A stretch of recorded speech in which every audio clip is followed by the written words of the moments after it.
kapaligiran, oh, 'di ba? Nasa kabundukan tayo. Tuktok ng bundok. Punta kasi kami sa sa bahay ng mami ni mami. Parang padasal. Yan, dito tayo sa loob.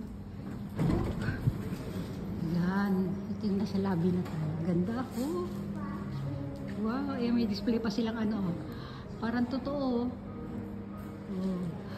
Ang ganda ng mga mga chandelier, di ba? Ayun pa, display pa nila. Ayun si mami, nagtitingin na ng mga kung ano-ano. Ano siya, para siyang old house na O, ito sa lobby, oh. Yan natin. Whoop! Yay! Yay! Oh, di ba?